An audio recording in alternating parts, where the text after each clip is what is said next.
हाँ भाई, जेई 2026 वाले आपकी तो प्रिपरेशन अब होने ही वाली है शुरू जस्ट। और आपकी वीडियोस अब धीरे धीरे मेन चैनल पर शिफ्ट होने लग जाएंगी, तो सब्सक्राइब रहिए वहां पर भी। और आज हम बात करेंगे कि यार आपकी जेई प्रेप शुरू हम लगभग अप्रैल में मान सकते हैं, ठीक है, अप्रैल या मार्च में मान लो, बट अप्रैल अपन मानेंगे। तो अभी उसमें आपके पास लगभग 3 से 4 महीने बचे हुए हैं, तो इन 3 से 4 महीनों को कैसे यूटिलाइज करना है अच्छे से डिस्कस करते हैं।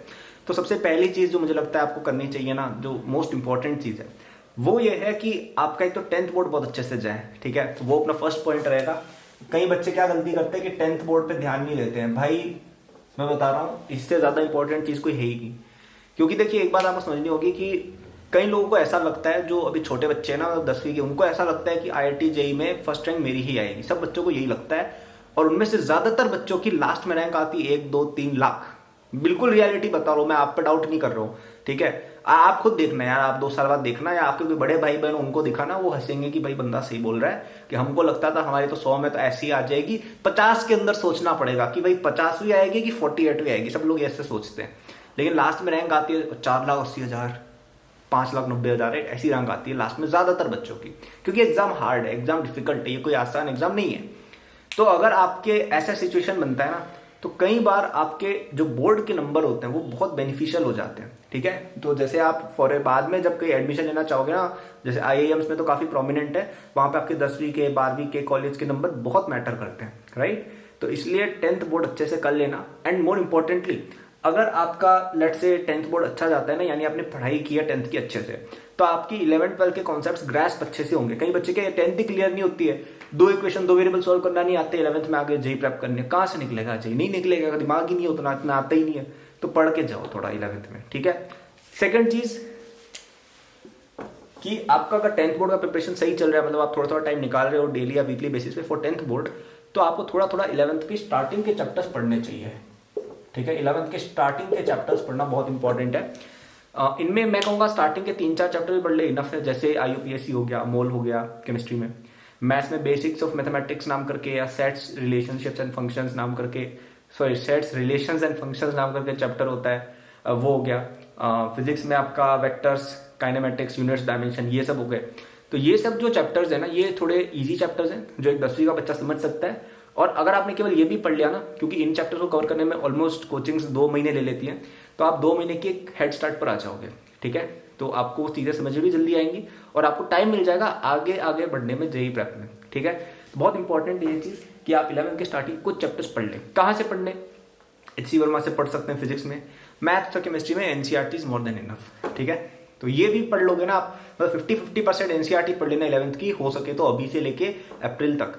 अब बोर्ड एग्जाम्स का जो आपका एग्जैक्ट महीना है ना, उसमें तो मैं नहीं कहूंगा कि आप ये चीज करें।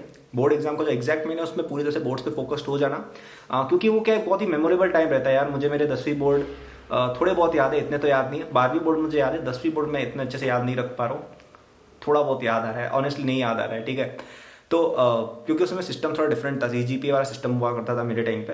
तो 10th बोर्ड जो है ना, वो एक काफी मेमोरेबल एक्सपीरियंस भी रहेगा। आप पढ़ोगे, आप याद करोगे यार यार 10th बोर्ड चल रहा था, पढ़ते थे मस्त, और एक अच्छा एक नॉस्टैल्जिया रहेगा कि अरे यार चलो 10th पूरा पढ़ लेते ढंग से। तो मैं उसको डिस्टर्ब करना नहीं चाहूंगा। लेकिन ये जो अगला 1 महीना, जैसे जनवरी हो गया, ठीक है, या एग्जाम के बाद भी आपको 15-20 दिन मिलते हैं before your JEE coaching start, right. तो ये जो पीरियड है लगभग 2 महीने का, इसमें आप एकदम फुल थ्रॉटल पे थोड़ा 11th का पढ़ सकते हो, ठीक है। एंड एक और चीज भी मैं एडवाइस दूंगा, तो जेई प्रेप रिलेटेड नहीं है, कि भाई हैव फन भाई, ठीक है। मतलब मैंने कई लोगों को देखा है कि वो अपनी प्रेप में बहुत ज्यादा खो जाते हैं, लेकिन रियलिटी ये है कि in a controlled fashion you should also have fun. मतलब this is the last time जब आप एक अनसीरियस लाइफ जी रहे हो। मतलब सच में आप लोगों को भी पता भी नहीं है, लाइक 11th 12th यूजली लोगों की खराब जाती है, क्योंकि 11th 12th बहुत डिफिकल्ट है, स्पेशली जेई में बहुत डिफिकल्ट है, बहुत टाइम देना पड़ता है, और लोग पढ़ाई के अलावा कुछ नहीं कर पाते, लिटरली कुछ नहीं कर पाते, ठीक है। 11th 12th का सबका यही सीन है। कॉलेज में yes there is a little bit of freedom and all that, college थोड़ा सा फन होता है, बट अगेन अगर अच्छे कॉलेज में नहीं जाते हो तो वो फन नहीं रहता है, फिर थोड़ा सा अजीब लगता है। क्योंकि आप लोग एम्बिशियस स्टूडेंट्स हो यार, आप 10वीं क्लास में वीडियोस देख रहे हो जेई की, तो आपको बुरा लगेगा अगर आप अच्छे कॉलेज में नहीं गए, है ना। और अगर आप अच्छे कॉलेज में चले जाते हो तो वो यूजली थोड़े कॉम्पिटिटिव भी रहते हैं, और इतना भी नहीं हो पाता है, ठीक है। और तब क्या बड़े होते हो, रिस्पॉन्सिबिलिटी बहुत सी चीजें हो जाती है लाइफ में, राइट। तो अभी ये जो टाइम है ना आपका 10वीं का, बहुत ही अच्छा गोल्डन पीरियड होता है। तो कई लोग आपको कहते होंगे ना कि 10th is the golden period of life, right. तो वो चीज कुछ हद तक ट्रू है ना। तो इस पीरियड को थोड़ा सा एंजॉय करना भी ज़रूरी है। तो थोड़ा सा आप अपने फ्रेंड्स के साथ घूम भी सकते हैं वंस अ वीक। आपकी बोर्ड एग्जाम्स खत्म हो जाए, फिर आपकी शायद फेयरवेल हो, उसमें अच्छे से एंजॉय कीजिएगा। थोड़ा सा एक क्वालिटी टाइम स्पेंड करना आई थिंक सेंस बनाता है। हाँ, मैं ये नहीं कह रहा हूँ पूरे टाइम मस्ती करनी है, उसमें मज़ा भी नहीं आता है, लेकिन पूरे टाइम पढ़ाई मत कर लेना यार प्लीज़, थोड़ा मस्ती भी करना, इट्स इंपॉर्टेंट। मतलब मैं तो हमेशा से बैलेंस स्टूडेंट ही रहा था। I also used to have my periods of fun both in college and in school as well. So please have that period in your life, right? वो कहते हैं ना all play and no, नहीं all work and no play makes Jack a dull boy. तो वो वाली स्थिति कहीं आपके साथ ना हो जाए, ठीक है। तो ये 3 पॉइंट्स रहेंगे जेईई 2026 में, जो आपके पास 3-4 महीने बचे हैं ना एग्जाम की प्रिपरेशन शुरू हो रहे में, उसमें आप ये चीज़ें कर सकते हैं। पहला 10th बोर्ड्स प्लीज़ अच्छे से दे देना, 11th की स्टार्टिंग के चैप्टर पढ़ लेना, एंड लास्ट थोड़ा सा मस्ती भी करना। अच्छा, कुछ बच्चे बोलेंगे कि भाई हमें तो ऑलरेडी कुछ चीज़ें आती हैं, हम क्या करें? तो आपका फोकस होना चाहिए कि एक तो जो चीज़ें आपने ऑलरेडी पढ़ी हुई है उनको आप रिवाइज कर ले 11th-12th की, एंड थोड़ा सा आप डिफिकल्ट चीज़ों पर जा सकते हैं। मतलब फॉर एग्जाम्पल मुझे याद है मैंने 10th में ही रोड करनी शुरू कर दी थी, क्योंकि मेरा HCR में ऑलमोस्ट फिनिश हो गया था 11th-12th का, राइट। तो थोड़ा पुश आप अपने आप को कर सकते हैं। तो the whole point of this early JEE prep thing is कि आप डिफिकल्ट चीज़ें अभी से करना चालू कर दीजिए, ठीक है, ताकि आपको बाद में एडजस्ट होने में टाइम ना लगे। तो अब जो बच्चा ज़्यादा नहीं पढ़ा हुआ है उसके लिए डिफिकल्ट 11th NCERT है। जिस बच्चे ने थोड़ा बहुत पढ़ा हुआ है वो एक ज़्यादा डिफिकल्ट चीज़ पे, maybe you can move on to JEE advance question, maybe you can move on to Irodov, maybe you can move on to some coaching material something like that. तो ये चीज़ें आप try कर सकते हैं। अच्छा, आपको और हेल्प चाहिए जेईई 2026 के लिए, तो मेरा जेईई 2026 का कोर्स चलता है जो आपको मिल रहा है केवल 3000 रुपीज़ में फॉर द नेक्स्ट 6 डेज, ठीक है। तो 12 जनवरी की रात तक आपको केवल 3000 रुपये में कोर्स मिल जाएगा। यूजली वो 5-6 का सेल होता है। तो ये 3000 रुपये के इन्वेस्टमेंट से आपको अगले 4 महीने में जो एक मिलेगी ना एज, बाकी स्टूडेंट्स पे अलग लेवल एज होगी। वो 9th-10th का भी आपका सारा रिवाइज होगा, तो बोर्ड्स में भी हेल्प मिलेगी। प्लस उसमें आपको काफ़ी सारा कंटेंट है जो 11th-12th से रिलेवेंट है। ये जो मैं कह रहा हूँ ना 11th-12th के स्टार्टिंग के चैप्टर्स में बहुत अच्छे से डिस्कस्ड है, ठीक है। Practice problems everything will be there.